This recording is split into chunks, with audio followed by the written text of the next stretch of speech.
Sebuah proyek triliunan nyaris gagal karena penerjemah menghilang. Tiba-tiba, seorang gadis cleaning service maju dan berkata, "Pak, saya bisa terjemahkan bahasa Arab ini." Siapakah dia? Mengapa ia menyembunyikan bakatnya? Dan mungkinkah kemampuan ini justru membawanya kembali pada pengkhianatan masa lalu yang bernilai fantastis? Tulis solawat dan asal kota kalian di komentar. Jangan lupa subscribe. Semoga Allah limpahkan rezeki dan kebahagiaan untuk kalian semua. Amin. Gedung Crystal Tower menjulang angkuh di jantung distrik bisnis. Dinding kacanya memantulkan sinar matahari pagi, berkilauan seolah mengejek dunia di bawahnya. Ini adalah markas Raihan Atyatama, CEO muda yang baru saja dinobatkan sebagai salah satu pengusaha paling berpengaruh di Asia. Di dalam, lantai marmer mengilap, lorong-lorong sunyi, dan udara berpendingin yang terasa dingin membekukan keputusan-keputusan bernilai triliunan. Namun, di balik kemewahan itu, ada seseorang yang paling akrab dengan lantai mengilap tersebut. Namanya Aura. Aura bukan pembuat keputusan. Ia adalah petugas kebersihan. Seragam hijaunya sudah memudar, dan sepatu kerjanya mulai mengelupas di ujung. Setiap pagi, sebelum para eksekutif berdasi mahal tiba, Aura sudah mulai bekerja dari lantai teratas. Ruang direksi adalah tugas pertamanya. Sebuah ruangan yang beraroma kayu mahal dan kekuasaan. Ia menyeka layar besar, merapikan kursi kulit, dan mengepel lantai tanpa meninggalkan satu pun jejak dirinya. Bekerja dalam diam adalah caranya bertahan hidup. Ia tidak ingin dilihat, tidak ingin ditegur. Ia tahu, bagi orang sepertinya, kejutan seringkali berarti bencana. Di dalam hati kecilnya, ia selalu berdoa kepada Allah agar hari itu berjalan seperti hari-hari lainnya. Damai dan tanpa masalah. Pagi itu, suasana di lantai direksi terasa berbeda. Aura bisa merasakan ketegangan yang merayap dari bawah. Mobil-mobil mewah berderet di parkiran khusus. Staf keuangan berlarian tergesa-gesa. Semua orang tahu hari ini adalah hari yang sangat penting. Investor besar dari negara Arab akan datang. Kerja sama ini bernilai fantastis. Jika berhasil, perusahaan Raihan akan melompat jauh meninggalkan para pesaing. Saat Aura turun dengan troli kebersihannya, ia tanpa sengaja melewati pintu kaca kantor Raihan. Dari balik kaca itu, ia melihat Raihan. Jas hitamnya rapi, tetapi wajahnya yang biasanya dingin tampak gelisah. Raihan sedang berbicara dengan seorang staf, suaranya terdengar rendah tetapi tajam. "Penerjemah masih belum tiba?" tanya Raihan. Staf itu menunduk gugup. "Belum, Pak Raihan. Kami sudah coba hubungi, tetapi belum tersambung." Raihan menghela napas panjang. Waktu terus berjalan, dan tamu pentingnya akan mendarat dalam beberapa jam lagi. Tanpa sengaja, pandangan Raihan melintas dan bertemu sejenak dengan mata Aura di balik pintu kaca. Itu bukan tatapan dingin, melainkan tatapan cemas yang sulit disembunyikan. Raihan segera mengalihkan pandangannya, seolah malu terlihat dalam keadaan genting. Aura menunduk, jantungnya berdebar, dan ia mempercepat langkah. Ia tidak tahu, momen singkat itu adalah awal dari perubahan terbesar dalam hidupnya. Dan ia juga tidak tahu, hari ini, rahasia masa lalunya yang terkubur perlahan akan mulai terkuak. Pukul 10 pagi. Helikopter mendarat di gedung seberang. Para investor Arab telah tiba. Suasana formal yang mencekam menyelimuti lantai khusus direksi. Para staf berbaris rapi. Raihan berdiri di ujung meja rapat utama, tangannya bertumpu pada kayu mahal yang dingin. Waktu bergerak terlalu cepat, dan masalah penerjemah belum terpecahkan. Seorang asisten masuk dengan langkah tegang. "Pak Raihan, para investor sudah di lobi. Mereka akan tiba 5 menit lagi." "Penerjemah?" tanya Raihan lagi, suaranya mengeras. "Masih belum bisa dihubungi, Pak," jawab asisten itu dengan nada putus asa. Keringat dingin mulai membasahi pelipis Raihan. Ia tahu, kesalahan komunikasi sedikit saja bisa menghancurkan kerjasama yang telah disiapkan berbulan-bulan. Nilai setiap kalimat yang salah terjemah bisa mencapai ratusan miliar. Ia bukan tipe pria yang mudah panik, tetapi situasi ini benar-benar di luar kendalinya. Di saat yang sama, Aura sedang mendorong troli kebersihannya di lorong dekat ruang rapat. Ia mendapat tugas membersihkan pantry khusus tamu sebelum para investor tiba. Ia berjalan pelan, berusaha tidak mengganggu. Namun, saat melewati pintu ruang rapat yang sedikit terbuka, ia mendengar suara Raihan yang terdengar frustrasi. Tanpa penerjemah, kita hancur. Aura berhenti melangkah. Kata-kata itu menancap di kepalanya. Ia tahu betul apa arti kesalahan kecil dalam bahasa, terutama dalam konteks bisnis internasional. Ia ingat ayahnya selalu berpesan bahwa bahasa bukan sekadar kata-kata, tetapi jembatan kepercayaan. Beberapa detik kemudian, rombongan investor tiba. Mereka adalah pria-pria berjas panjang, mengenakan sorban rapi, dengan sorot mata tenang namun tajam. Raihan menyambut mereka dengan senyum formal yang kaku. "Selamat datang. Kami merasa terhormat," ucap Raihan. Salah satu investor membalas dengan bahasa Arab yang tenang namun cepat. Staf darurat yang didorong maju sebagai penerjemah tergagap. Kalimat demi kalimat diterjemahkan dengan terbata, kaku, dan tidak utuh. Aura yang berdiri terpaku di balik pintu, mendengar semuanya dengan jelas. Beliau mengatakan bahwa skema kerjasama ini masih terlalu berisiko. Ucap staf itu ragu-ragu, padahal Aura tahu, kalimat aslinya jauh lebih dalam, mengandung peringatan dan ketidakpercayaan yang mulai tumbuh. Di dalam, Raihan duduk dengan rahang mengeras. Ia bisa merasakan arah pembicaraan melenceng jauh. Investor itu mulai meninggikan suaranya, nada ketidakpuasan terdengar jelas. Staf penerjemah itu tampak kebingungan, keringat membasahi pelipisnya. Aura berdiri di persimpangan. Ia hanyalah petugas kebersihan. Ia bisa diusir, ditertawakan, atau dianggap lancang. Namun, ia tahu ia bisa memahami setiap kata di dalam ruangan itu dengan sangat jelas. Suara dalam hatinya berteriak untuk maju. Ia memejamkan mata sejenak, berdoa kepada Allah memohon kekuatan. Troli kebersihan itu didorongnya perlahan, berhenti tepat di depan pintu kaca besar. Aura mengangkat tangan yang gemetar. Suara ketukan halus itu segera menghentikan semua bisikan dan ketegangan di dalam ruang rapat. Semua mata, termasuk tatapan tajam Raihan, tertuju ke pintu. Pintu terbuka perlahan. Sosok Aura muncul di ambang pintu, masih dalam seragam cleaning service dan troli di sampingnya. Ruangan terasa menekan. "Maaf, Pak," ucapnya lirih namun jelas. Raihan sedikit mengernyit. Ia mengenali gadis itu sebagai petugas kebersihan yang sering ia lihat berlalu lalang. "Ada apa?" tanyanya. Suaranya mengandung perintah yang tidak ingin dibantah. Napas Aura tercekat. Tangannya gemetar, tetapi ia memaksa dirinya untuk tetap berdiri. Seorang direktur hendak menegur keras. Ini bukan waktu yang tepat. Namun, sebelum ada yang sempat menghentikannya, Aura kembali membuka suara, kali ini sedikit lebih berani. "Pak Raihan, saya mendengar penerjemah belum datang. Saya bisa menerjemahkan bahasa Arab ini ke bahasa Indonesia." Kalimat itu menggantung di udara, menciptakan keheningan yang memekakan. Beberapa direktur terpaku. Staf penerjemah darurat menatap Aura dengan mata membesar. Para investor asing memperhatikan dengan ekspresi heran. Raihan berdiri dari kursinya. Tatapannya yang tajam menembus wajah Aura. "Apa yang kamu katakan tadi?" "Saya bisa menerjemahkan bahasa Arab, Pak," ulang Aura, menelan ludah. Beberapa orang menahan senyum, mengira gadis itu sedang bercanda. Salah satu direktur berbisik sinis, "Ini bukan permainan." Aura menunduk sejenak. Lalu ia mengangkat wajahnya kembali. Ketakutan di matanya sudah berganti menjadi tekad yang perlahan muncul. Seolah menguji, salah satu investor mengucapkan kalimat pendek dalam bahasa Arab dengan nada penasaran. Aura secara refleks menerjemahkannya tanpa menoleh ke siapapun. Beliau bertanya, apakah perusahaan ini benar-benar memiliki kemauan untuk bekerja dengan jujur dan terbuka? Ruangan itu membeku total.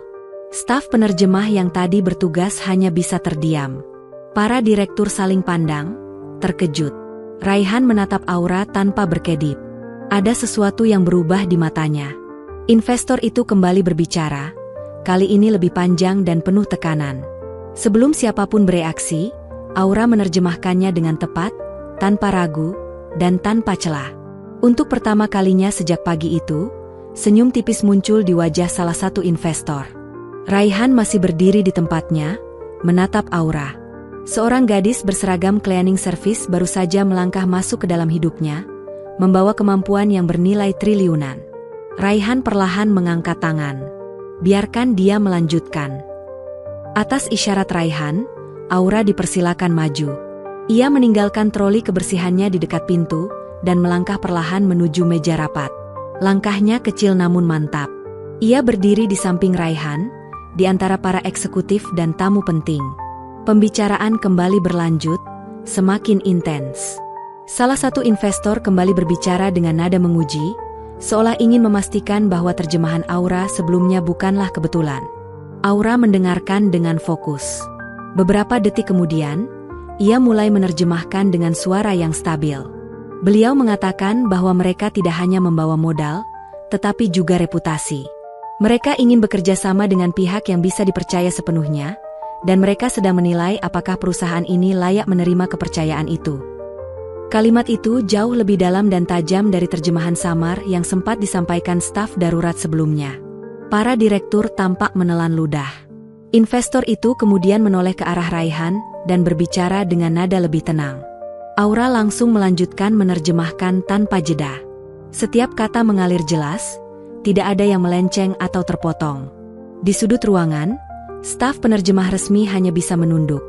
Wajahnya memerah antara kaget dan malu. Raihan, untuk pertama kalinya pagi itu, merasa lega. Sulit baginya untuk percaya bahwa semua ini datang dari seorang gadis yang beberapa menit lalu masih sibuk mengepel lantai. Pembicaraan berlanjut. Investor memaparkan syarat demi syarat, risiko demi risiko. Aura menerjemahkan semuanya dengan presisi, menyesuaikan nada agar tidak terkesan agresif, namun tetap jujur dan transparan. Raihan sesekali mengangguk, kepercayaan perlahan mulai tumbuh kembali. Ketegangan di ruangan itu melunak. Beberapa investor bahkan mulai bertukar candaan kecil dengan Raihan. Senyum mereka semakin jelas. Sebelum rapat berakhir, salah satu investor mengucapkan kalimat terakhirnya dengan wajah penuh arti. Aura menerjemahkannya dengan suara tercekat, namun tetap jelas. Beliau mengatakan bahwa kerjasama ini akan dilanjutkan, karena mereka melihat ketulusan dalam cara perusahaan ini menyelesaikan masalah hari ini. Ruangan itu seperti kembali bernapas. Raihan menghela napas panjang yang sejak tadi tertahan di dadanya. Kontrak memang belum ditandatangani, tetapi pintu menuju kesepakatan sudah terbuka lebar kembali. Saat para investor berdiri dan bersalaman, salah satu dari mereka menoleh ke arah Aura. Ia mengangguk hormat dengan senyum kecil. Aura membalasnya dengan senyum sopan. Setelah rombongan tamu berlalu, suasana berubah seketika. Kelegaan menyebar, namun bersamaan dengan itu muncul rasa heran dan ingin tahu yang tak terucapkan. Raihan menoleh perlahan ke arah Aura. Tatapannya berbeda. Bukan lagi tatapan gelisah, melainkan tatapan yang ingin tahu terlalu dalam. "Kamu," ucapnya pelan. "Siapa sebenarnya kamu?"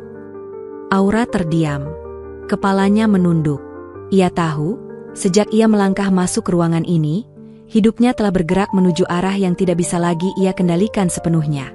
Ruang rapat kini kosong, hanya menyisakan Raihan, beberapa direktur, dan Aura yang masih berdiri. Sunyi yang tersisa setelah ketegangan bergeser menjadi suasana canggung yang sulit dijelaskan. Raihan melangkah perlahan mendekati Aura. "Kamu bisa duduk," katanya singkat. Aura mengangguk pelan lalu duduk di kursi paling ujung. Posisi itu membuatnya merasa kecil di antara orang-orang penting, tetapi kali ini tidak ada satupun yang menatapnya dengan meremehkan. Salah satu direktur, Bapak Surya, membuka suara. "Sejak kapan kamu bisa bahasa Arab?" Aura terdiam sejenak sebelum menjawab, "Sejak kecil." Raihan menoleh cepat. "Sejak kecil?" Aura mengangguk lagi, tatapannya tetap menunduk. "Ayah saya dahulu mengajarkan." Raihan menyandarkan tubuhnya di tepi meja. "Tapi yang kamu terjemahkan barusan bukan bahasa Arab dasar. Itu adalah bahasa bisnis tingkat tinggi, penuh istilah khusus dan tekanan." "Saya mempelajarinya secara khusus," jawab Aura, menarik napas perlahan. Direktur lain, Ibu Rizka, tertawa kecil tidak percaya. Tidak mungkin seseorang yang bekerja sebagai petugas kebersihan menguasai bahasa tingkat tinggi seperti itu. "Kenapa kamu tidak mencari pekerjaan yang lebih baik?"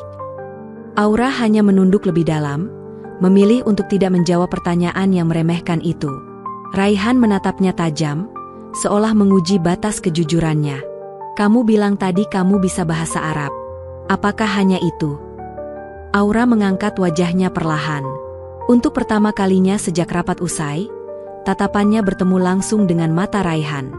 Ketakutan sudah hilang sepenuhnya. Saya juga bisa bahasa Inggris, Mandarin, Jepang, Korea, Prancis, Jerman, Rusia, Spanyol, dan Italia. Ruangan itu kembali sunyi. Seorang direktur refleks berdiri dari kursinya. 10 bahasa? Aura mengangguk pelan. Ya, Pak. Ia memejamkan mata sejenak, seolah berusaha menahan sesuatu yang bergerak cepat di dalam pikirannya. Raihan melangkah mendekat lagi. Kamu sadar apa arti semua ini? Kamu bisa berada di posisi mana saja dengan kemampuan itu. Tapi kamu memilih berada di sini, mendorong troli kebersihan. Saya hanya ingin bekerja, jawab Aura singkat. Jawaban itu membuat Raihan semakin terdiam. Direktur Surya berbisik pelan pada Ibu Rizka, dia menyembunyikan harta karun. Raihan menoleh cepat. Cukup. Ia kembali menatap Aura. Kamu tidak perlu kembali ke pekerjaan lamamu, mulai hari ini. Aura terperanjat. Raihan mengangkat tangannya memberi isyarat agar ia mendengarkan. Saya ingin kamu berada dekat dengan saya, bukan sebagai petugas kebersihan. Kamu baru saja menyelamatkan rapat terpenting dalam hidup saya. Itu lebih dari cukup sebagai pengalaman. Lalu sebagai apa, Pak? Tanya Aura, suaranya tercekat. Raihan diam sejenak, lalu mengucapkannya dengan tegas. Sebagai asisten pribadi saya. Kalimat Raihan menggantung di udara. Tidak ada yang langsung bereaksi. Semua seolah menunggu, apakah Raihan akan menarik ucapannya kembali. Aura menggenggam ujung bajunya erat-erat. Pak Raihan, saya tidak punya pengalaman di bidang itu. Saya tidak mengerti pekerjaan kantor. Raihan menggeleng. Seorang direktur mencoba menyela, menganggap keputusan ini terlalu cepat, tetapi Raihan menghentikannya. Justru terlalu terlambat, katanya pada direktur itu. Raihan kembali menatap Aura. Kamu boleh menolaknya, Aura. Aura mengangkat wajahnya perlahan. Matanya berkaca-kaca, bukan sepenuhnya karena bahagia, tetapi karena beban yang tiba-tiba jatuh di pundaknya terasa terlalu besar. Hidupmu tidak akan kembali seperti tadi pagi, lanjut Raihan, suaranya mengandung nada peringatan dan kepastian. Aura terdiam lama. Dalam benaknya berkelebat bayangan kehidupannya selama ini. Kamar sempit yang ia huni, pekerjaan berat yang ia jalani, mimpi yang selalu ia simpan dalam diam. Ini adalah kesempatan, atau mungkin jebakan yang tidak ia pahami. Akhirnya, ia berbicara dengan suara yang hampir berbisik. Saya terima, Pak. Raihan mengangguk sekali. Mulai hari itu, tak seorang pun di ruangan itu menyadari bahwa keputusan ini bukan hanya mengubah nasib Aura. Keputusan ini juga akan menarik masa lalunya yang selama ini terkubur dalam senyap, perlahan mendekati permukaan. Kabar pengangkatan Aura menyebar lebih cepat dari yang dibayangkan. Sebelum matahari benar-benar tenggelam, berita itu sudah terdengar hingga ke lantai-lantai bawah. Seorang petugas kebersihan diangkat menjadi asisten pribadi CEO. Bagi sebagian orang, keputusan ini terdengar tidak masuk akal. Aura kini duduk di dalam ruangan kecil di sebelah kantor utama Raihan. Ruangan yang sebelumnya hanya berisi lemari arsip lama, kini telah dilengkapi meja baru, kursi berlapis kulit, dan komputer. Semua terasa asing, terlalu cepat, dan terlalu besar. Ia masih mengenakan seragam hijau kebersihannya. Dari balik pintu kaca, ia bisa melihat lalu lalang karyawan yang sesekali melirik ke arahnya. Tatapan mereka tidak sama. Ada yang terkejut, ada yang meremehkan, dan ada yang penuh rasa tidak terima. Beberapa menit kemudian, pintu terbuka perlahan. Raihan berdiri di ambang pintu. Kamu belum mengganti pakaian? Tanyanya. Aura menunduk. Saya tidak punya pakaian lain di sini, Pak. Raihan terdiam sejenak. Nanti saya minta staf mengurusnya. Ia melangkah masuk dan duduk di kursi seberang Aura. Jarak mereka kini sangat dekat. Tidak ada meja rapat di antara mereka. Hanya dua manusia yang sama-sama bergulat dengan perubahan besar. Kamu gugup? Ucap Raihan. Aura mengangguk jujur. Sangat. Raihan bersandar. Itu wajar. Bahkan saya pun gugup saat pertama kali duduk di kursi ini. Di luar ruangan, bisikan mulai terdengar semakin jelas. Dia siapa sebenarnya? Hanya petugas kebersihan. Pasti ada sesuatu di balik ini. Tidak mungkin Pak Raihan mengambil keputusan sekacau itu. Kata-kata itu sampai ke telinga Aura tanpa bisa ia cegah. Bahunya sedikit bergetar. Raihan menghela napas pelan. Ia menatap Aura, mengabaikan bisikan dari luar. Mulai besok, kamu akan mendampingi saya dalam semua pertemuan penting. Aura mengangkat wajahnya kaget. Besok? Ya, jawab Raihan tenang. Waktu tidak berpihak pada kita. Raihan berdiri lalu berjalan menuju lemari kecil di ruangan itu, mengambil sebuah map tebal. Ini adalah dokumen kerja sama luar negeri yang sedang kita jalani. Kamu akan membacanya malam ini. Aura menerima map itu dengan kedua tangan. Berat, bukan hanya karena isinya, tetapi karena tanggung jawab besar di baliknya. Saya takut tidak mampu, Pak, katanya lirih. Raihan menoleh. Saya lebih takut jika kamu tidak mencoba. Kata-kata itu menancap di dada Aura lebih kuat dari yang ia duga. Saat Raihan keluar dari ruangan itu, Aura masih duduk terpaku. Tangannya menggenggam map itu erat. Untuk pertama kalinya, ia merasa langkah hidupnya benar-benar keluar dari jalur aman yang selama ini ia kenal. Di sudut lain gedung, kemarahan mulai mengendap. Beberapa karyawan berkumpul, nada suara mereka tidak lagi sekadar berbisik. Dia naik terlalu cepat. Dia tidak seharusnya ada di sini. Pak Raihan sudah salah langkah. Seorang wanita dengan pakaian rapi, Ibu Luna dari Departemen Pemasaran, menepuk meja dengan jarinya. Tenang saja. Gadis seperti dia tidak akan bertahan lama. Malam itu, Aura pulang lebih lambat dari biasanya. Ia masih mengenakan seragam cleaning service, namun langkahnya terasa berbeda. Lorong sempit menuju kamarnya terasa lebih sunyi. Lampu temaram menyala redup. Ia duduk di lantai, membuka map tebal itu. Dokumen demi dokumen ia telan, bahasa demi bahasa ia lintasi. Matanya lelah, namun pikirannya terjaga. Ini adalah bahasa bisnis, penuh istilah teknis yang harus ia pahami semalam suntuk. Di antara tumpukan dokumen itu, tanpa sengaja matanya tertumbuk pada satu nama asing yang ia kenali. Sebuah nama dari masa lalunya yang paling gelap. Tangannya gemetar hebat. Nafasnya tercekat. Ingatan yang selama ini ia kubur rapat-rapat mendadak mengetuk pintu kesadarannya dengan keras. Aura menutup map itu perlahan. Di saat yang sama, Raihan berdiri di jendela kantornya, memandangi kota dari ketinggian. Entah mengapa, wajah Aura terus terlintas di benaknya. Tatapan tenangnya di tengah tekanan, keberaniannya melangkah masuk ke ruang rapat, suara lembutnya yang mampu menggoyahkan kesepakatan bernilai triliunan. Raihan tidak tahu bahwa gadis yang baru saja ia tarik ke dalam kehidupannya, bukan hanya membawa kemampuan 10 bahasa. Ia membawa masa lalu yang siap meledak kapan saja. Dan tanpa sadar, Raihan sedang melangkah menuju badai yang sama sekali tidak ia pahami besarnya. Pagi datang dengan suasana yang jauh berbeda bagi Aura. Ia tidak lagi masuk lewat pintu belakang bersama para petugas kebersihan lainnya. Hari itu, ia berdiri di depan pintu utama gedung dengan pakaian baru yang disiapkan staf perusahaan. Blus sederhana berwarna krem, rok hitam panjang, dan sepatu yang masih terasa kaku saat dipakai. Tangannya sedikit gemetar saat ia melangkah masuk. Tatapan pertama langsung menyambutnya. Dari satpam, dari resepsionis, dari para karyawan yang biasa berlalu lalang tanpa pernah benar-benar melihatnya. Kali ini, semua mata memandang. Beberapa tersenyum canggung, sebagian lagi memandang dingin tanpa berusaha menyembunyikannya. Aura menunduk dan berjalan lurus. Ia melangkah pelan, namun pasti menuju lift khusus direksi. Di dalam lift, kaca memantulkan bayangannya sendiri.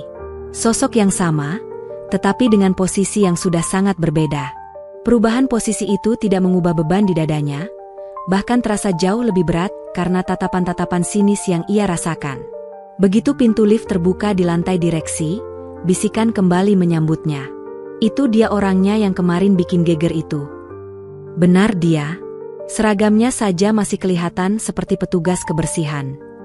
Kata-kata itu seperti pisau kecil yang menusuk berulang kali. Aura berjalan melewati mereka tanpa menoleh. Tangannya menggenggam map dokumen tebal yang ia bawa dari semalam. Di dalam ruangan kecilnya, ia masih berdiri sebentar sebelum duduk. Kursi empuk itu terasa asing. Terlalu empuk untuk seseorang yang terbiasa duduk di lantai keras. Tak lama kemudian, Raihan masuk. Wajahnya tenang seperti biasa. "Sudah siap?" tanya Raihan. Aura mengangguk. "Sudah, Pak." Raihan menyerahkan sebuah berkas. "Kita akan bertemu mitra dari Jepang siang ini. Kamu akan mendampingi saya." Aura menerima berkas itu dengan kedua tangan. Ia membuka lembar pertama dan langsung membaca cepat. Matanya bergerak lincah. Bibirnya bergerak pelan membentuk kata-kata asing yang ia pahami. "Baik, Pak," ucapnya mantap. Raihan menatapnya sejenak. Dalam diam, ia melihat sesuatu yang mulai tumbuh di dalam diri Aura. Bukan lagi hanya keberanian mendadak, melainkan ketenangan yang lahir dari keyakinan panjang. Namun di sudut lain gedung, amarah mulai mengendap. Di ruang kerja terbuka, Ibu Luna dan beberapa karyawan berkumpul. Nada suara mereka tidak lagi sekadar berbisik. "Dia naik terlalu cepat. Dia tidak seharusnya ada di sini. Pak Raihan sudah salah langkah." Ibu Luna bersandar sinis. "Kita lihat saja berapa lama dia bertahan."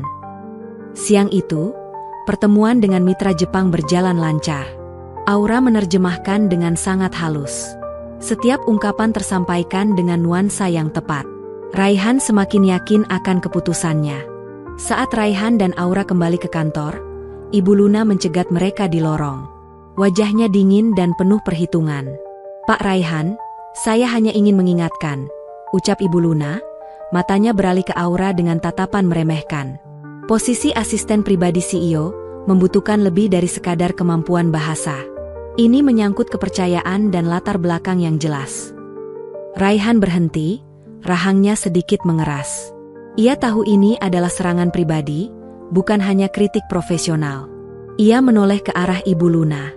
"Ibu Luna, kemampuan yang ditunjukkan Aura saat menyelamatkan kesepakatan triliunan minggu lalu sudah lebih dari cukup membuktikan keahliannya. Mengenai latar belakang, itu urusan internal saya." Namun, Ibu Luna tidak mundur. Ia sengaja mengabaikan Raihan dan menatap Aura dengan sinis. "Sebagai asisten pribadi, Anda akan menangani data sensitif. Kami semua di sini tahu ada proses seleksi ketat.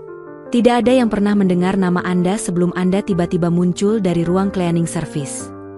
Pak Raihan telah memberikan saya kesempatan, dan saya akan bekerja keras untuk membuktikan kepercayaan itu," jawab Aura, suaranya berusaha keras tetap stabil, meskipun hatinya terasa sakit. "Kerja keras?" Ibu Luna tertawa kecil. "Atau memanfaatkan belas kasihan? Posisi ini biasanya diisi lulusan terbaik dari universitas top luar negeri, bukan seseorang yang tanpa catatan publik." Raihan melangkah maju, sorot matanya tajam. "Luna, cukup. Jika Anda punya masalah, sampaikan secara formal melalui prosedur HRD. Sekarang, kembali bekerja." Ibu Luna terpaksa mengalah, tetapi sebelum pergi, ia melirik Aura dengan tatapan penuh ancaman. "Anda harus berhati-hati, Aura. Di tempat ini, rahasia sekecil apapun akan segera terungkap." Aura menelan ludah. Kata-kata itu menakutkan, bukan karena ancaman akan pekerjaannya, tetapi karena ia tahu Ibu Luna benar, rahasia memang ada, dan itu jauh lebih besar daripada sekadar kemampuan bahasa. Raihan memimpin Aura kembali ke ruangan mereka. "Jangan dengarkan mereka," kata Raihan, nadanya melembut. "Mereka hanya cemburu." "Saya mengerti, Pak. Tapi mereka benar. Latar belakang saya kosong.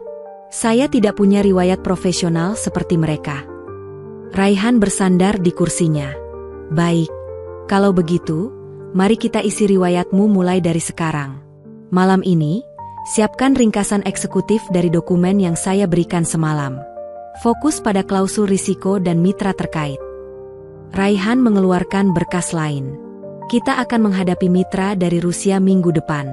Mereka sangat protektif terhadap informasi perusahaan. Persiapkan diri Anda."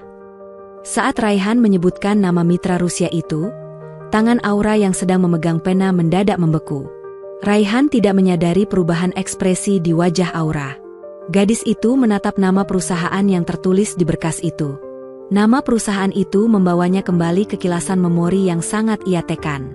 Memori tentang ayahnya, tentang pengkhianatan, dan tentang alasan ia memilih untuk bersembunyi di balik seragam cleaning service di kota besar ini. Raihan melihatnya ragu. Ada apa, Aura? Aura menggeleng cepat, memaksa dirinya tersenyum profesional. Tidak ada, Pak. Hanya sedikit terkejut melihat skala proyek ini. Aura berbohong. Jantungnya berdebar kencang. Nama perusahaan Rusia itu terkait langsung dengan nama asing yang ia temukan di dokumen Arab semalam. Dua kepingan puzzle dari masa lalunya yang terkubur kini muncul kembali di meja kerjanya. Dia tahu, ini bukan kebetulan. Aura menghabiskan malam itu bukan di kamarnya yang sempit, melainkan di perpustakaan umum dekat tempat tinggalnya, dikelilingi tumpukan buku dan dokumen rahasia perusahaan Raihan. Pikirannya terbagi antara fokus profesional dan horor pribadi. Berkas kerja sama Arab dan dokumen proyek Rusia yang harus ia siapkan ringkasannya saling terkait melalui satu nama kunci, Tuan Zaid Al-Maktoum. Tuan Zaid adalah penasihat keuangan utama yang mewakili konsorsium Arab. Namun, lebih dari 20 tahun yang lalu, Tuan Zaid adalah kolega dekat ayahnya. Ayah Aura, seorang ahli linguistik yang bekerja sebagai penerjemah dan konsultan bahasa untuk beberapa perusahaan multinasional besar di Eropa dan Timur Tengah, pernah sangat mempercayai pria ini. Namun, kepercayaan itu hancur. Ayah Aura dituduh terlibat dalam pembocoran rahasia dagang, yang menyebabkan karirnya hancur dan mereka kehilangan segalanya. Ayah Aura bersumpah bahwa ia dijebak. Tak lama setelah itu, ayah Aura jatuh sakit dan meninggal. Aura, yang saat itu masih remaja, memutuskan untuk melarikan diri dari ingatan pahit itu. Ia menggunakan semua pengetahuan bahasa yang diajarkan ayahnya untuk mencari nafkah, tetapi ia bersumpah untuk tidak pernah lagi terlibat dalam dunia bisnis kelas atas yang penuh pengkhianatan. Itulah mengapa ia memilih bersembunyi sebagai petugas kebersihan. Ia merasa aman dan tak terlihat di sana. Tetapi kini, takdir membawanya kembali. Aura menyadari bahwa Tuan Zaid Al-Maktoum adalah benang merah yang menghubungkan dua proyek triliunan yang sedang ditangani Raihan. Jika Tuan Zaid terlibat, itu berarti ada risiko pengkhianatan yang sama besar yang pernah menghancurkan keluarganya. Malam itu, ia tidak hanya membaca dokumen proyek. Ia melakukan penelusuran mendalam. Ia mencari berita lama, laporan keuangan, dan setiap detail yang mungkin menghubungkan Tuan Zaid dengan masalah masa lalu ayahnya. Pukul 3 pagi, Aura kembali ke kamarnya. Ia lelah secara fisik, tetapi pikirannya sangat aktif. Ia telah menemukan beberapa kejanggalan kecil dalam struktur pendanaan proyek Rusia yang melibatkan pihak Arab. Kejanggalan yang hanya bisa dilihat jika seseorang membaca dokumen tersebut dalam bahasa Arab aslinya. Saat ia memejamkan mata, ia sadar satu hal. Tujuannya di Crystal Tower bukan lagi hanya untuk menjadi asisten yang baik bagi Raihan. Ia kini berada dalam misi. Misi untuk melindungi Raihan dan perusahaannya dari pengkhianatan yang sama yang pernah merenggut nyawa dan kehormatan ayahnya. Ia harus membuktikan bahwa ayahnya tidak bersalah dan mengungkap kebenaran di balik Tuan Zaid. Pagi harinya, Aura tiba di kantor Raihan dengan mata sedikit bengkak karena kurang tidur, tetapi dengan fokus yang tajam.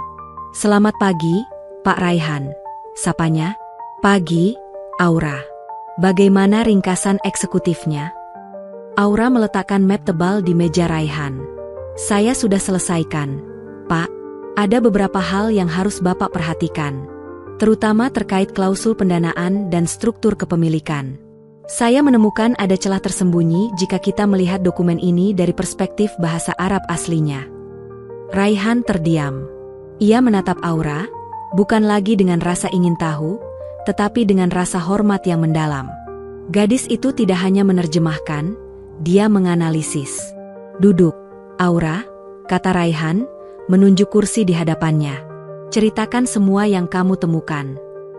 Aura duduk tegak. Rasa lelahnya hilang berganti dengan adrenalin. Ia berbicara dengan tenang dan terstruktur, menjabarkan temuannya.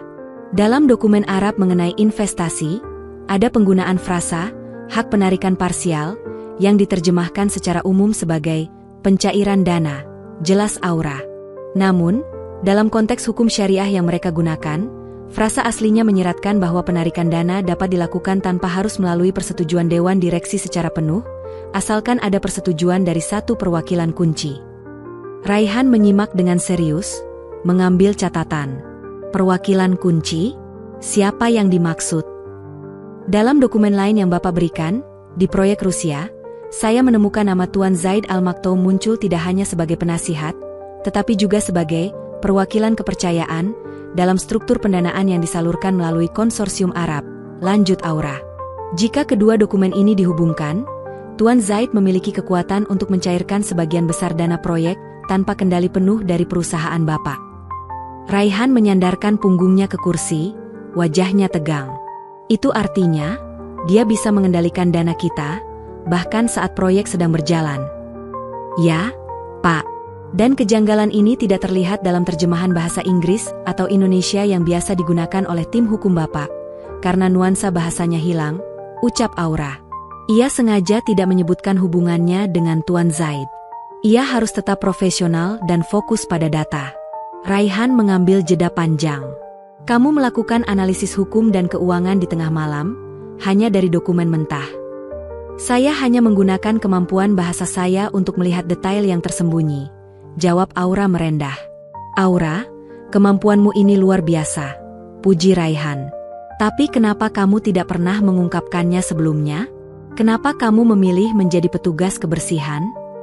Pertanyaan itu menusuk tepat ke inti masalahnya. Aura menunduk sejenak. Ia harus berhati-hati. Pak, saya punya alasan pribadi yang sangat kuat untuk menjauh dari dunia bisnis kelas atas. Saya pernah melihat bagaimana bahasa dan kepercayaan disalahgunakan untuk menghancurkan hidup seseorang, kata Aura, suaranya sedikit bergetar. Saya hanya ingin pekerjaan yang aman, yang tidak melibatkan risiko intrik sebesar ini. Raihan menatap matanya, mencari kejujuran. Apakah risiko intrik ini ada hubungannya dengan temuanmu mengenai Tuan Zaid? Aura menghela napas, menyadari bahwa ia tidak bisa bersembunyi lagi. Ya, Pak. Tuan Zaid Al-Maktoum bukan hanya penasihat. Dia adalah seseorang dari masa lalu keluarga saya. Seseorang yang, Aura ragu sejenak. Seseorang yang saya yakini pernah menjebak ayah saya bertahun-tahun lalu. Kini giliran Raihan yang terkejut. Matanya membesar. Jadi, ini bukan sekadar analisis bisnis biasa, tanya Raihan. Ini adalah upaya pribadi untuk mengungkap kebenaran. Aura menarik napas dalam-dalam. Ruangan kantor Raihan yang mewah terasa seperti ruang interogasi. Ia memutuskan untuk jujur, sejauh yang diperlukan untuk melindungi Raihan, tanpa membahayakan dirinya sendiri. Ini adalah upaya untuk mencegah Bapak jatuh ke lubang yang sama. Pak, jawab Aura tegas. Ayah saya adalah seorang ahli bahasa yang bekerja sebagai konsultan untuk perusahaan internasional. Sekitar 20 tahun lalu, ia dituduh membocorkan rahasia dagang sebuah proyek besar. Reputasinya hancur, dan tak lama kemudian, ia meninggal. Siapa yang menjebaknya? Tanya Raihan. Saya tidak punya bukti sah, tapi semua petunjuk mengarah pada Tuan Zaid Al-Maktoum. Dia adalah kolega dekat ayah saya saat itu, ungkap Aura. Saya bersumpah untuk menjauhi dunia ini, karena saya tahu betapa berbahayanya intrik di level triliunan. Saya hanya ingin aman. Raihan berdiri, berjalan menuju jendela besar, menatap keluar kota. Ia memproses informasi ini. Asisten pribadinya, yang baru diangkat dari petugas kebersihan, ternyata memiliki sejarah pribadi yang terkait langsung dengan investor asing paling krusial perusahaannya. Dan kamu yakin, dia kembali mencoba trik yang sama? Raihan menoleh, menatap Aura. Kejanggalan dalam dokumen ini terlalu spesifik. Pak, itu bukan kesalahan penerjemahan, tapi celah yang disengaja. Tuan Zaid sedang menciptakan skema di mana dia bisa melarikan diri dengan sebagian modal kita, dengan dalih hak penarikan parsial, jelas Aura. Jika proyek ini gagal, hanya nama Bapak dan perusahaan yang akan hancur, sementara Tuan Zaid sudah mengamankan posisinya. Keheningan kembali melanda. Raihan tahu, naluri bisnisnya, yang selama ini sangat ia andalkan, kini dipertaruhkan oleh pengakuan seorang gadis cleaning service dengan latar belakang misterius. "Baik, Aura," kata Raihan, kembali duduk. Nada suaranya kini berubah dari keterkejutan menjadi konspirasi. "Mulai sekarang, misi utamamu bukan hanya menerjemahkan. Kamu adalah mata dan telinga saya. Kamu akan menjadi tim investigasi rahasia saya." Raihan mengambil pena dan mencoret beberapa paragraf di ringkasan eksekutif yang dibuat Aura. "Kita akan berpura-pura tidak tahu apa-apa. Kita akan terus maju dengan pertemuan Rusia minggu depan," kata Raihan. "Tapi kita akan memasang jebakan. Kamu harus mencari tahu, siapa lagi di internal kita yang mungkin menjadi kaki tangan Tuan Zaid." Aura menatap Raihan, ada rasa hormat baru yang muncul. Raihan tidak meragukannya atau menertawakannya. Ia mempercayainya. "Saya siap, Pak," jawab Aura, tekadnya kembali membara. Misi untuk membersihkan nama ayahnya kini sejalan dengan misi untuk menyelamatkan perusahaan Raihan. Namun, di lorong lantai direksi, Ibu Luna, yang memang sejak awal meragukan Aura, sedang mengamati dengan saksama. Ia melihat kedekatan antara Raihan dan Aura. Ia melihat map tebal yang diserahkan Aura. Api kecemburuan dan kecurigaan di hatinya semakin membesar. Ia memutuskan, ia harus menemukan kelemahan Aura, dan segera. Seminggu berlalu. Di Crystal Tower, desas-desus mengenai kenaikan Aura tidak mereda, tetapi Raihan mengabaikannya. Aura telah sepenuhnya beralih dari seragam hijau ke pakaian formal, tetapi ia membawa ketenangan dan kecerdasan analisis yang tak dimiliki karyawan lain. Hari itu, pertemuan dengan mitra Rusia akan berlangsung. Aura duduk di samping Raihan, di seberang meja yang diduduki oleh tim Rusia yang dipimpin oleh Bapak Dimitri, seorang pengusaha berpengaruh dengan mata yang sulit ditebak. Bahasa Rusia adalah salah satu bahasa yang dikuasai Aura, dan ia tahu, dalam negosiasi, tidak semua kata yang diucapkan adalah kata yang dimaksud. Pertemuan dimulai. Bapak Dimitri berbicara dengan nada datar mengenai risiko politik dan keamanan, merujuk pada beberapa klausul dalam dokumen yang sebelumnya dianalisis Aura. Tim Rusia berbicara dengan cepat, diselingi jargon teknis yang rumit. Aura menerjemahkan setiap kalimat dengan sempurna, namun ia juga membaca bahasa tubuh dan ekspresi wajah Bapak Dimitri. Saat membahas poin pendanaan, Bapak Dimitri menyebutkan bahwa beberapa bagian dana proyek akan disalurkan melalui entitas perantara yang berbasis di Timur Tengah untuk efisiensi perpajakan. Aura menerjemahkannya, tetapi menambahkan catatan kecil kepada Raihan di bawah meja dengan pena. Dia sengaja menekankan efisiensi. Entitas ini sama yang disebutkan Tuan Zaid di dokumen Arab. Raihan mengangguk kecil, menunjukkan bahwa ia menerima peringatan itu.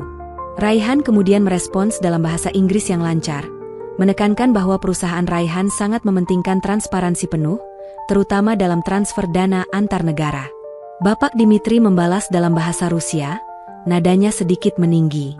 Aura menerjemahkan, beliau mengatakan bahwa kehati-hatian yang berlebihan dapat menghambat momentum kerjasama. Namun, Aura tahu ada arti tersirat. Ia melihat kedipan mata yang sangat halus dari Bapak Dimitri saat ia mengucapkan kata, momentum. "Pak," dia sedang mencoba menekan Bapak agar tidak bertanya terlalu banyak tentang perantara itu, bisik Aura pelan, sambil berpura-pura merapikan berkas. Raihan mempercayai insting Aura. Ia tersenyum tipis ke arah Bapak Dimitri. "Tentu, kami menghargai momentum. Namun, sebagai CEO, saya bertanggung jawab penuh atas setiap rupiah yang diinvestasikan. Saya rasa tim legal saya perlu melihat detail perizinan entitas perantara tersebut secara langsung. Ini adalah prosedur standar kami."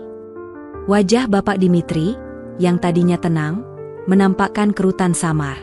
Ia berbicara lagi dalam bahasa Rusia, kali ini lebih lambat dan penuh peringatan. Aura menerjemahkan, beliau memperingatkan bahwa permintaan mendadak ini bisa dianggap melanggar etika dan menunda penandatanganan. Namun, di dalam hati, Aura tahu, ia baru saja menarik pancing, dan Bapak Dimitri baru saja menggigitnya. Raihan melihat keraguan di mata Bapak Dimitri. Ini adalah konfirmasi yang ia butuhkan. Seseorang, kemungkinan besar Tuan Zaid, telah menekan pihak Rusia agar menjaga kerahasiaan entitas perantara tersebut. Raihan memutuskan untuk meningkatkan tekanan. "Saya paham kekhawatiran Bapak Dimitri. Karena proyek ini sangat penting, saya mengundang penasihat keuangan senior kami, Bapak Surya, untuk bergabung. Bapak Surya akan menjelaskan betapa ketatnya regulasi transfer dana perusahaan kami. Raihan menekan tombol intercom. Tolong minta Bapak Surya dan tim legal masuk ke ruang rapat utama sekarang. Wajah Bapak Dimitri menjadi tegang. Tim legal dan keuangan yang tiba-tiba hadir berarti pemeriksaan mendalam yang tidak mereka harapkan. Rencananya untuk menekan Raihan agar bergerak cepat kini berantakan. Sementara Raihan dan Bapak Surya terlibat dalam pembahasan teknis mengenai regulasi, Aura diam-diam memanfaatkan momen itu. Ia pura-pura menuangkan air untuk Bapak Dimitri, dan saat tangannya bergerak di atas meja, ia menyelipkan sebuah kartu nama kecil ke saku jas Bapak Dimitri. Kartu nama itu bukan miliknya. Itu adalah kartu nama seorang mantan kolega ayahnya yang kini bekerja di sebuah badan investigasi keuangan independen. Di baliknya, Aura menuliskan kalimat singkat dalam bahasa Rusia, "Masalah Zaid Al-Maktoum. Ayah saya tahu kebenaran. Ia harus mengambil risiko. Jika Bapak Dimitri memang tidak terlibat dalam jebakan Tuan Zaid, ia akan terkejut dan akan menghubungi kontak tersebut. Jika Bapak Dimitri adalah bagian dari rencana, kartu itu tidak akan pernah terlihat lagi." Pertemuan berlangsung sengit selama 1 jam berikutnya.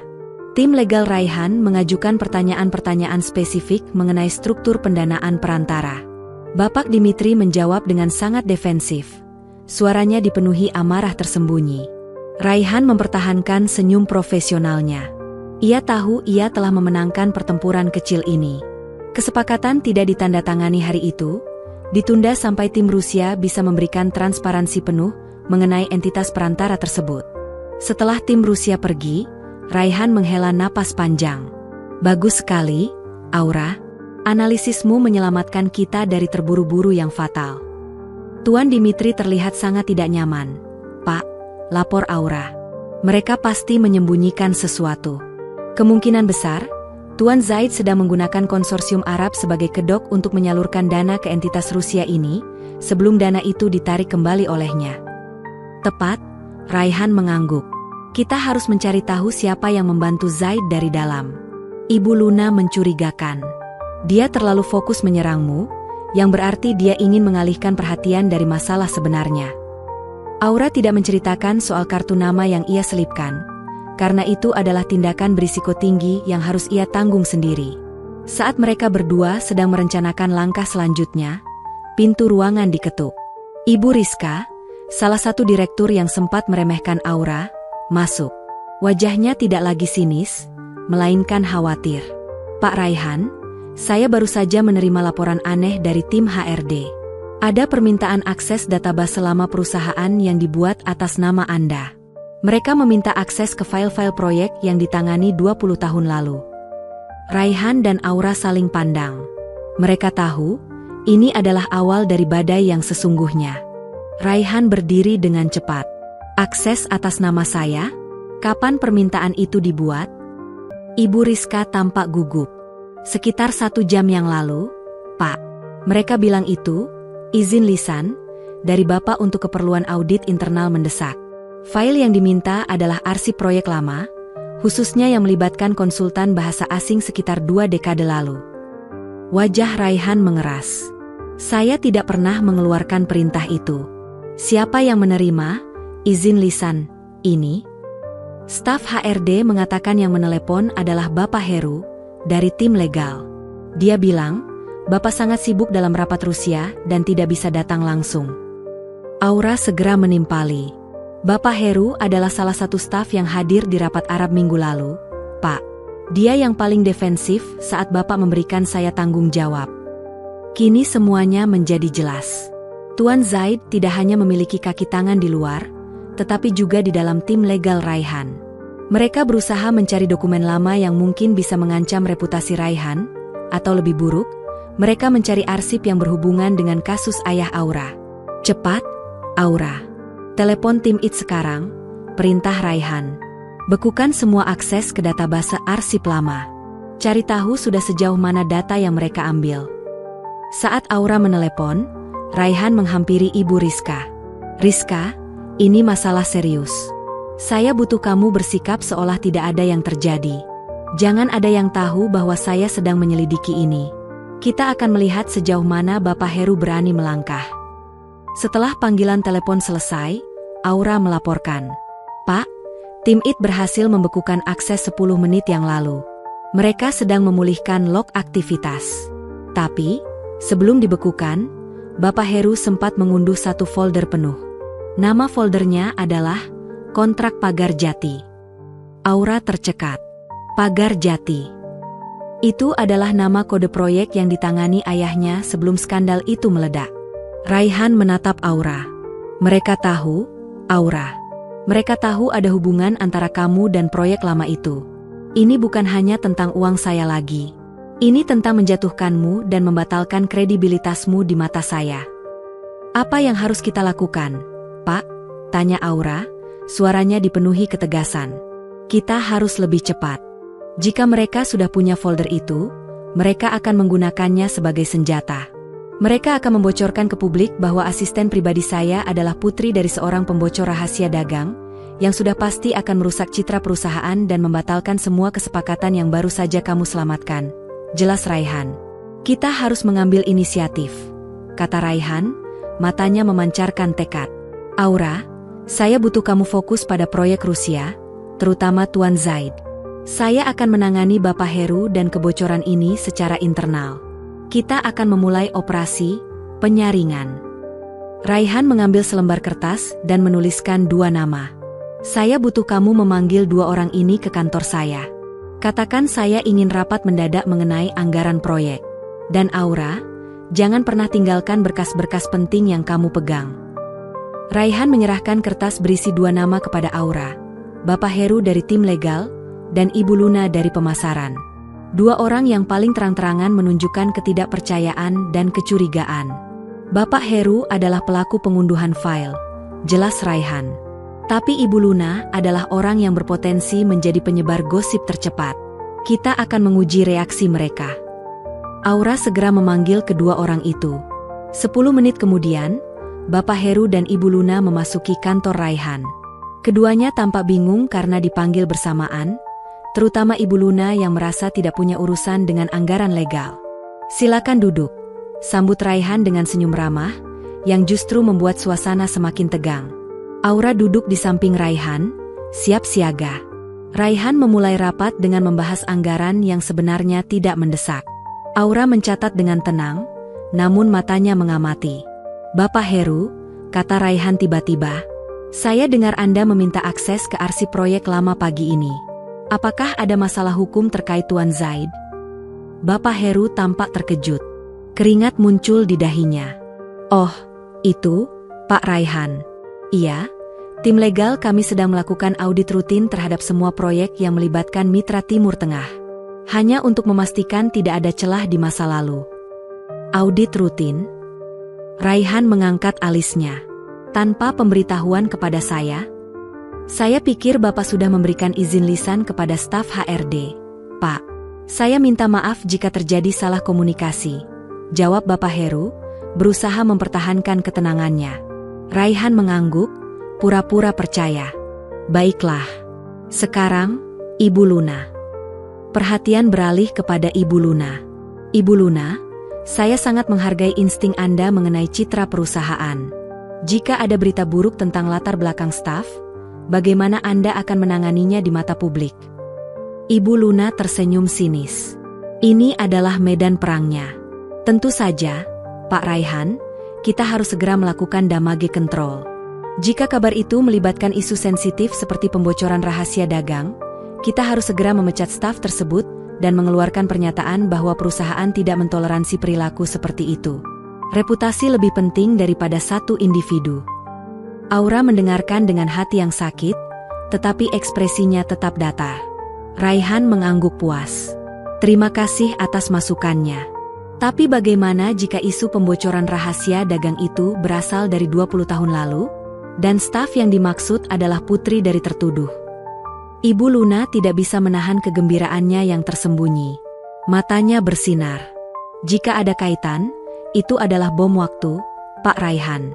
Kita harus segera bertindak sebelum media menemukan koneksi putri pembocor rahasia ini." Itu akan merusak semua proyek baru. Bapak Heru, yang tadinya gelisah, kini menunjukkan senyum lega. Reaksi Ibu Luna yang berlebihan adalah yang dia butuhkan untuk mengalihkan fokus dari dirinya. Raihan menoleh ke Aura. Aura, apa pendapatmu? Jika rahasia ini terungkap, bagaimana kamu akan menghadapinya? Aura menatap Ibu Luna dan Bapak Heru. Saya akan menghadapi kebenaran, Pak. Saya tidak bersalah. Dan saya akan membuktikan bahwa ayah saya juga tidak bersalah. Siapapun yang mencoba menggunakan masa lalu saya untuk menjatuhkan perusahaan ini, saya akan melawannya. Setelah rapat penyaringan yang singkat itu, Raihan menyadari bahwa Bapak Heru adalah sumber kebocoran internal, dan Ibu Luna adalah saluran yang siap menyebarkannya. Raihan segera melancarkan langkah balasan. Ia sengaja membocorkan informasi palsu kepada Ibu Luna melalui saluran yang seolah-olah rahasia. Informasi itu menyebutkan bahwa tim audit internal baru saja menemukan data yang membersihkan nama ayah Aura, tetapi folder aslinya telah hilang karena kerusakan server lama. Ini adalah umpan agar Ibu Luna merasa bahwa dia harus bertindak cepat menggunakan file kontrak pagar jati yang sudah diunduh Heru sebelum semua bukti dibersihkan. Dugaan Raihan benar. 2 hari kemudian, sebuah website berita anonim yang fokus pada gosip bisnis menerbitkan artikel yang mengguncang. Headline-nya berbunyi, asisten pribadi CEO Crystal Tower, putri dari pembocor rahasia dagang 20 tahun lalu. Artikel itu secara implisit menuduh Aura sebagai risiko keamanan, mengutip sumber yang sangat dekat dengan kontrak pagar jati lama. Badai media meledak. Para direktur panik. Nilai saham perusahaan Raihan sedikit turun. Ibu Luna dan Bapak Heru tersenyum puas dari kejauhan. Raihan memanggil Aura. Bom sudah meledak, Aura. Tapi ini adalah kesempatan kita.